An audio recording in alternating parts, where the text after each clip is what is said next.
Hey, what's up? Just got back from vocabs. Good time for a quick update. Haven't posted much in the past 6 weeks or so.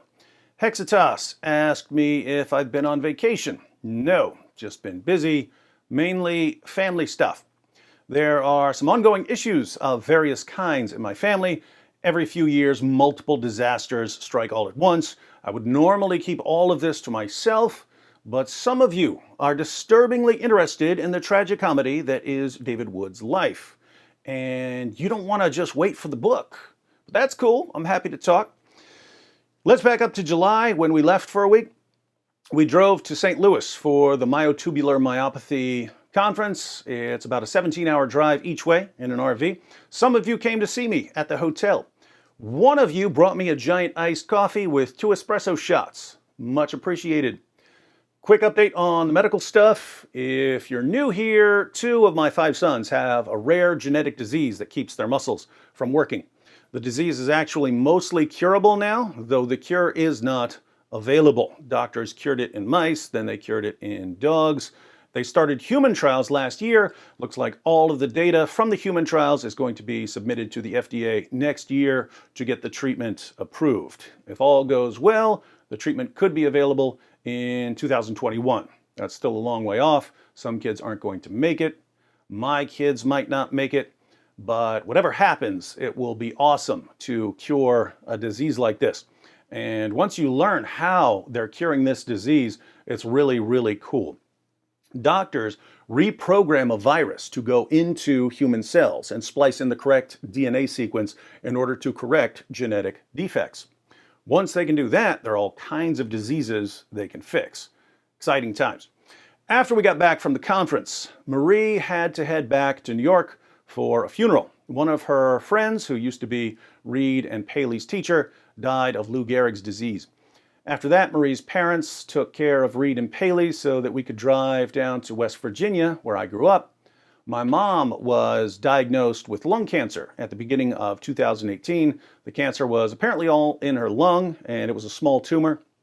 So doctors wanted to cut it out before it spread. But they kept postponing her surgery until she finally got sick of waiting and switched hospitals. We drove to West Virginia for her surgery. This was 1.5 years after her diagnosis. The tumor was now bigger than an orange. The doctor said they were going to have to remove a lung. Fortunately, the surgery went better than expected. They only had to remove half a lung. So my mom has 1.5 functioning lungs. You know what's weird? You'd think that if they're going to remove half a lung, it would be like the bottom half of the lung, but they removed half of the lung long ways. So she has a long, skinny lung on one side, but it works. Now they'll be testing her to see if there's any cancer left. They want to start chemo soon, but they're worried that she's too frail for chemo. Kids, don't smoke. It's not worth it. On the positive side, my brother John just learned his lesson and quit smoking. My mom's a recovering heroin addict. We wanted to get her out of that environment in West Virginia, where heroin use has apparently reached epidemic levels. So once she got the drainage tube removed after her surgery, we had my mom move in with us. We had an extra bedroom, which is where Sam or Vocab or Anthony would sleep when they came to record something. But they can take the couch. It's my mom's room now. On a side note, West Virginia is messed up. It wasn't like this when I was growing up. Growing up, I was what's called trailer park trash. I lived with my mom in a West Virginia trailer park. Everywhere you went, there were hillbillies. But back then, hillbillies were just fun. I took my wife to a bona fide West Virginia hillbilly wedding years ago. My brother John was getting married in a field behind a barn. There was a freshly killed pig roasting over a fire. Someone had brought a freshly poached deer as a wedding present. There were 7 or 8 pit bulls on chains. People started passing around jars of real moonshine. The mother of the bride showed up to the wedding with a black eye. Later, a drunken brawl broke out. The brawl was started by the father of the bride. Wild stuff. There was bad stuff, but it wasn't that bad. It was mostly fun stuff, moonshine drinking and butt kicking. Now I go to West Virginia, and if you didn't know where you were, you'd think that you were in an episode of The Walking Dead, because people walk around like zombies now. Heroin, meth. Kids, stay away from West Virginia. Though I suspect that the epidemic is going to spread to every other state as well. Anyway, after my mom's surgery, I picked up Sam Shamoon, Vocab Malone, Adam Coleman, and John McCrae. We headed to New York for the Cross-Examined Instructors Academy. When we weren't at the conference, we were doing other cool stuff in New York. We recorded a bunch of footage. I'll post some of that footage sometime soon because there's some good stuff in there. On a related note, some of you who sent me money back in July ended up covering a lot of apologetics training for some people who couldn't have afforded the trip otherwise. It was funny because months ago, I was telling people, yo man, sign up for the Instructors Academy. It'll be awesome. But David, I can't afford it. Don't worry, man. Just sign up. I'll cover it. I had no way of covering it. These things just tend to work out. Then people gave me a bunch of money. Problem solved. Awesome trip for everyone. Now, before someone says, but I gave that money for your kids. I already bought everything Reed and Paley could possibly need except for a wheelchair lift. I still have to get that installed. I have an awesome van and I have a folding ramp, but it doesn't work with the power wheelchairs. They're too heavy. So I'm having a lift installed. Other than that, Reed and Paley have everything. So I bought some other stuff. For instance, I've never really bought furniture. I've always taken someone else's used furniture or something someone was getting rid of or something someone didn't need because he was getting locked up. So I'd say to my dad, yo, if you're looking at 2 years in jail, instead of putting your stuff in storage, can I have some of it? Our bedroom furniture was my wife's bedroom furniture from when she was a kid. It clearly wasn't made for adults. The drawers were too small. But it's what we had. Not anymore. At 43 years old, I bought my first dresser. I bought a giant man's dresser that comes up to here on me. My wife can't even look in the top drawer without standing on a chair. This thing is massive. It can hold all my fresh gear. So anyway, I bought everything I needed and there was still money left over. Can't just sit on a big pile of money like that. I'm building an empire here, an online apologetics empire. I don't just want an Act 17 apologetics channel. I want a network of apologists who can cover every issue that comes up. That's what we're building behind the scenes. All right, so after our trip to New York, my sister-in-law, Brittany, my brother John's wife, was found unconscious and blue. Her sister called an ambulance. By the time Britt got to the hospital, she was brain dead. We all assumed it was because of a drug overdose. She's OD'd before, but they did a blood test at the hospital and she was clean. It was a brain aneurysm. She was 28 years old, brain dead from an aneurysm. They pulled the plug last Thursday and she died immediately. Thursday was also my brother John's birthday. So his birthday is now the anniversary of his wife's death. Here's the rough part now. John and Brittany's son, my nephew, Little John, was born addicted to heroin. My brother John was in jail for drugs and guns and robbery when his son was born. Child Protective Services put my nephew, Little John, into foster care. Brittany spent more than a year getting clean so she could get her son back. She was given supervised custody a month ago, and then she died. My brother John got out of prison 2 months ago. He still has 3 months left in a drug program, but a month from now will be the 18-month mark since CPS has had custody of Little John, and they can technically put him up for adoption before John has a chance to get him back. Everyone in the family is willing to take Little John, but CPS seems hell-bent on giving him to someone else. I understand not giving custody to me. I'm a convicted felon and a former mental patient. I get that. But my cousin Brandy also wants to adopt him, and she's little goody two shoes. She's the one who would always snitch on me when I did something. CPS won't give little John to her either. So that's what's going on. We're all trying to keep little John in the family. We'd all like to see John, my brother, get his son back. I know he sounds bad because of the drugs and such, but John was always the good one. I was the cold-blooded psychopath brother. My brother Manny was the hot-headed, flip out and fight 10 people at once brother. John was the nice one. He would only fight if he had to, and even then, he'd hit a guy a couple of times and then stop and ask, "Have you had enough yet?" So John was always the nice one.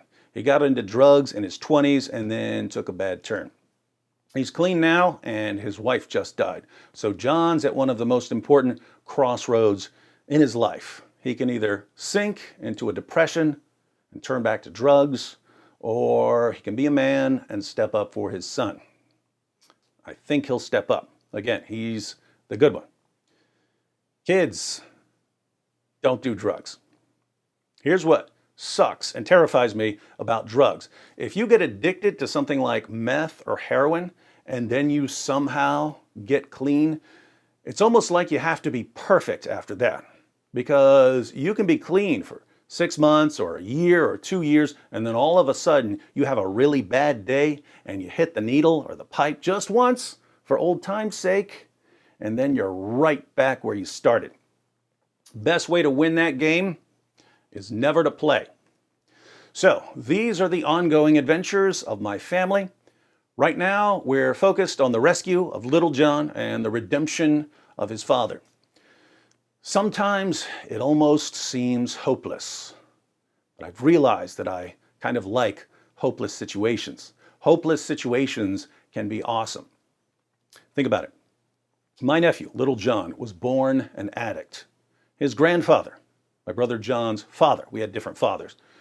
John's father was the baddest dude I have ever met. I spent years in prison with murderers, and my brother John's dad was the baddest dude I ever met. 6'3", 300 pounds, ex-linebacker, ex-professional boxer, violent dude. He would fight entire bars full of people.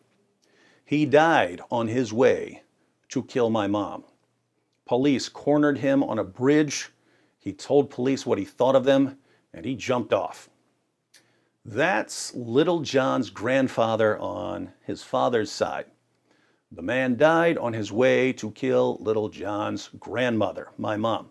Little John's grandmother, my mom, is recovering from heroin addiction and lung cancer. I don't know anything about his grandparents on his mother's side, except that his grandmother showed up to his mother's wedding with a black eye, and his grandfather started a drunken brawl at said wedding. Little John's dad was in jail when he was born. His mother couldn't have custody because she was an addict. He got to be with his mother for 1 month before she died. And now he might get to be with his father in a few months. His father will be fresh out of prison and a drug program, trying to take care of a baby who doesn't want to smile. Sounds pretty bad. But what makes it bad is also what makes it awesome. If little John comes out of all that dysfunction and achieves anything in life, that's awesome. If my brother John steps up and disrupts the pattern that he was born into and becomes a good father, that's awesome. There are sins that are called generational sins. Parents pass them on to their kids, generation after generation. Those patterns have to be smashed to pieces, and it's a glorious sight to see. So we all want to help John and little John get through this situation. We'll have a better idea what CPS is going to do in the next month or so. If things aren't looking good, I'm going to get John a lawyer. Britt's funeral is this Saturday. It'll be a classic hillbilly funeral out in the woods. I won't be able to make it because I'll be speaking in Texas, just outside Houston. But Maria's driving down with my mom and Luke and Blaze and Kepler. Little John is going to be at the funeral, so Marie and my kids will finally be able to meet him. All of this makes you sit back and think. Apparently, you can just drop dead from a brain aneurysm one day. I could drop dead from a brain aneurysm tonight. Tomorrow is not guaranteed. So we have to think about what's important, what's going to last. I've been making videos about Muhammad for years now, and it's time for me to apologize to Muslims everywhere. I've focused so much on Muhammad because millions upon millions of people have been manipulated into thinking that they should base their lives on his teachings. Some have even been manipulated into thinking that the greatest thing they can do in life is to die while killing others for Allah. Someone has to confront Muhammad and his teachings. But who in the world am I? I come from a massively dysfunctional background. My dad was a drug dealer and an alcoholic. He died with his head in a garbage can. My mom was a drug addict. Now she's battling cancer. I've been to multiple jails, multiple prisons, multiple mental hospitals. My brothers are in drug programs. My sister-in-law just died from an aneurysm. I have 2 disabled sons who have endless medical problems. I'm surrounded by family catastrophes. The world is falling apart all around me. And every time disaster strikes, when the dust finally settles, I'm left standing there thinking, wow, none of this hurts me at all.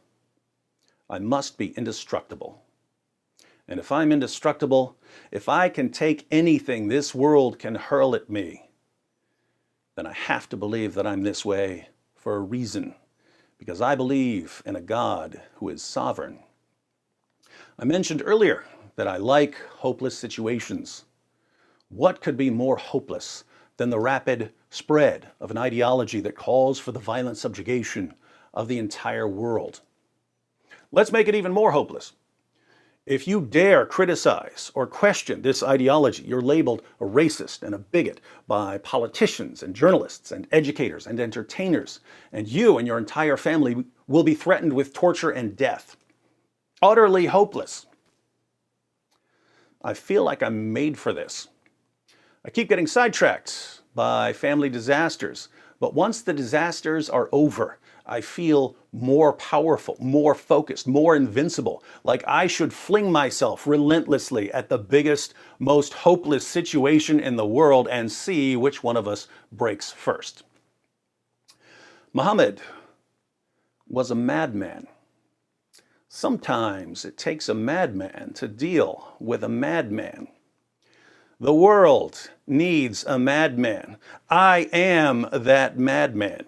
So I have to apologize to Muslims everywhere for not taking my calling seriously enough, for not coming at your prophet hard enough, for not working diligently enough to rescue you from the deception you've been manipulated into accepting. I hereby vow to get back on track. But I think it will take a couple of weeks. I'll probably post Muhammad Meets Stephen W. Hawking tomorrow. I know I was supposed to post Muhammad Meets Darth Vader last week, but I needed some outside help with some special effects. Fine, I'll give you a quick sneak peek. Some people believe my special sword is the same one Isa will use when he returns to kill all the pigs and the Antichrist. It's called the Sword of the Prophets. Counterfeit religion and ancient weapons are no match for a good lightsaber at your side. Really? Well, my religion is now the ultimate power in the universe. Allah commands I use it. Don't be too proud of this suicide vest you've constructed. The ability to blow up a boom boom room is insignificant next to the power of the Force. See, I didn't know how to do that. Then my special effects guy said I should sit on this video until a new Star Wars trailer drops and everyone is interested in Star Wars, so that's what I'm going to do. But I'll probably post another episode of Muhammad's Boom Boom Room tomorrow. Then I'm heading to Texas. I'll be speaking this Saturday morning, Saturday evening, and Sunday morning at International Bible Church in Stafford, Texas, just outside of Houston. The link is in the description box in case you're in the area. I'll start to get back to classic D Wood in front of the bookshelf videos next week. Then I'll be with Jay Smith and Eddie Delcourt at the Our Strong Tower Conference in California. The link for that is also in the description box. Then my summer travel is over, and the latest wave of family catastrophes will be coming to an end. And when I get back, my Muslim friends, your prophet is mine.